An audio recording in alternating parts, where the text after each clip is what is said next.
तारीख is brought to you by Sportsbet. नमस्कार, मैं हूं सौरभ और आप देख रहे हैं हमारा स्पेशल प्रोग्राम तारीख।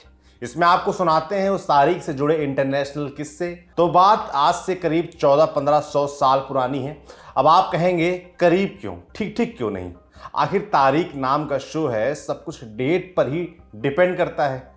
तो आपको बता दें कि आज की तारीख का शो इस मायने में स्पेशल है कि इससे जुड़े इतिहास में 17 मार्च के अलावा कुछ भी ठीक ठीक वर्णित नहीं है और हमारा लेना देना भी सिर्फ इसी 17 मार्च से है। तो सन 400-500 में ब्रिटेन में रोमन साम्राज्य था। इसी रोमन ब्रिटेन में समुद्र के किनारे एक छोटे से गांव में एक लड़का रहता था। हालांकि लड़के ने बाद में अपने एक कन्फेशन में गांव का नाम बन्नावेंटा बताया था, लेकिन यकीनन वो गांव कोई और बन्नावेंटा रहा होगा, क्योंकि जिस बन्नावेंटा को हम जानते हैं वो तो लैंडलॉक्ड है और आगे की कहानी के लिए लड़के के गांव को समुद्र किनारे होना जरूरी है। खैर, इस लड़के का नाम था मेवन सुकाट। मेवन के पिता और दादा चर्च से जुड़े हुए थे, लेकिन मेवन खुद ईश्वर पर विश्वास नहीं करता था। एक दिन जब मेवन समुद्र के किनारे टहल रहा था, उसका कुछ आयरिश पायरेट्स ने अपहरण कर लिया। आयरिश पायरेट्स मतलब आयरलैंड के समुद्री डाकू। अब मैप में ये भी देख लीजिए कि आयरलैंड और ब्रिटेन को समुद्र की एक मोटी पट्टी अलग करती है। तो पायरेट्स मेवन का अपहरण करके उस समुद्र की मोटी पट्टी पार करवा कर आयरलैंड ले आए। वहां उसे एक चरवाहे को बेच दिया। मेवन अब दास बन चुका था। इसके बाद उसने अगले 6 साल तक अपने मालिक की भेड़ों को चराते हुए बिताए। इसी दौरान उसका झुकाव ईश्वर की ओर होता चला गया और एक दिन जब उसे ईश्वर ने दर्शन दिए और घर जाने को कहा तो वो आयरलैंड से भागकर जैसे तैसे अपने गांव पहुंच गया। घर पहुंचने तक वो पूरी तरह आस्तिक हो चुका था। अपने घर में उसे सेंट विक्ट्रीशियस का सपना आया। सेंट विक्ट्रीशियस कुछ एकाध सदी पुराने रोमन सेंट थे। सेंट विक्ट्रीशियस ने उसे आयरलैंड जाने को बोला। लड़का जो अब लड़का नहीं रहा था, एक मिशनरी बनकर आयरलैंड पहुंचे। वो अब सेंट पैट्रिक हो चुके थे। वहां उन्होंने क्रिश्चियन धर्म का प्रचार प्रसार किया और अंत में करीब करीब पूरे आयरलैंड को ईसाई बना दिया। 17 मार्च 461 ईस्वी में उनका देहांत हो गया। इसी दिन यानी पैट्रिक की पुण्यतिथि को दुनिया भर में सेंट पैट्रिक डे के रूप में मनाया जाने लगा। अब ऊपर की स्टोरी में कितना हिस्सा सच है, कितना किंवदंती, कोई भी इतिहासकार नहीं जानता, बल्कि कई इतिहासकार तो इसे इतिहास मानने से ही इनकार कर देते हैं।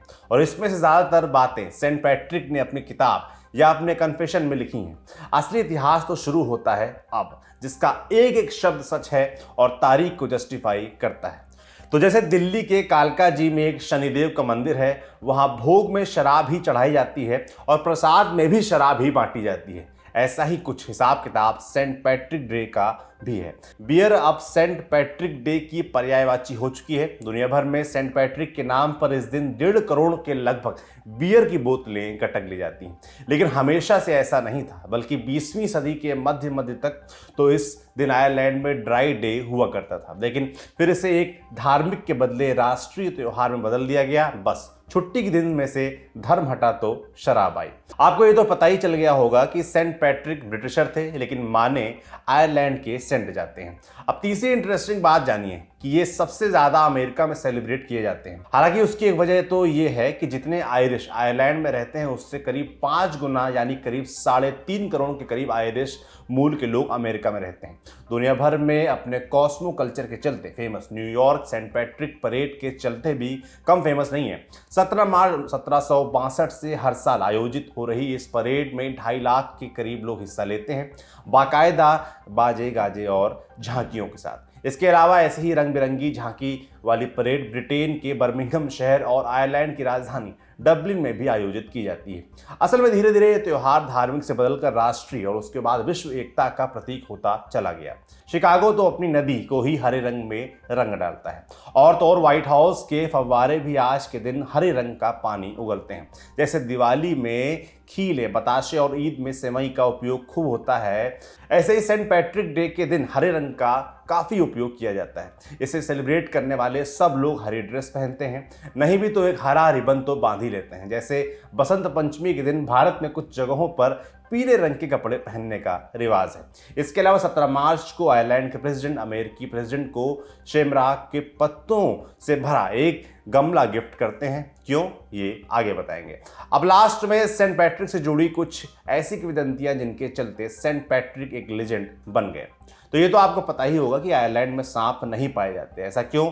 आप किसी आस्तिक से पूछेंगे तो वो यही कहेगा कि एक बार सेंट पैट्रिक 40 दिनों के व्रत पर थे। उसी दौरान उनको एक सांप ने काट दिया था। उसके बाद उन्होंने आयरलैंड से सारे सांप भगाकर समुद्र में गिरा दिए। लेकिन इतिहासकार या कोई भी तार्किक बात करने वाला इससे इनकार करता है। दरअसल आयरलैंड में सांप ना होने के प्रमाण सेंट पैट्रिक से भी बहुत पहले से मिलते हैं, और ऐसा इसलिए है क्योंकि आयरलैंड एक द्वीप है जो आइस एज के खत्म हो चुकने के काफी सदियों बाद तक, इनफैक्ट हाल तक भी चारों ओर से बर्फ और ग्लेशियर से घिरा हुआ था, और ऐसे में सांपों का वहां माइग्रेट करना संभव ही नहीं हो पाया। तो वहां कभी सांप रहे ही नहीं।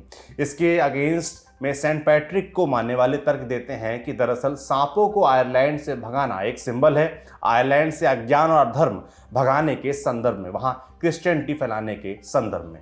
दूसरी किंवदंती यह है कि कहा जाता है कि जब सेंट पैट्रिक प्रवचन देते थे तो वो इतने लंबे और इंटरेस्टिंग होते थे कि लोगों की जड़ें उगने लग जाती थी। हालांकि इस वाले पॉइंट के लिए बताने की जरूरत नहीं है कि ये भी एक मेटाफर रहा होगा। एक तीसरी किंवदंती जिसकी काफी हद तक सच होने की संभावना है वो ये है कि उन्होंने शैमरॉक के पत्ते से होली ट्रिनिटी को समझाया। शैमरॉक को भारत में कई जगह किन्नर का पौधा या तिपतिया कहा जाता है। ये एक तरह की घास है, खट्टी खट्टी। शायद आप लोगों से कुछ ने मम्मी के मना करने के बावजूद इसकी बचपन में जुगाली की होगी। इसके पत्ते दरअसल 3 पत्तों का समूह है। तो इसी के माध्यम से सेंट पैट्रिक ने the Father, the Son and the Holy Spirit वाले संबंध को समझाया था। यूं आपको समझ आ गया होगा कि इस दिन आयरलैंड के प्रेसिडेंट अमेरिकी प्रेसिडेंट को शैमरॉक के पत्तों से भरा एक गमला क्यों गिफ्ट करते हैं, और यह भी कि हरे रंग को सेंट पैट्रिक डे से क्यों एसोसिएट किया जाता है। आज की तारीख में बस इतना ही। कल फिर मिलेंगे नई तारीख, नए किस्से और नए किरदारों के साथ। आप देखते रहिए दी लल्लन टॉप।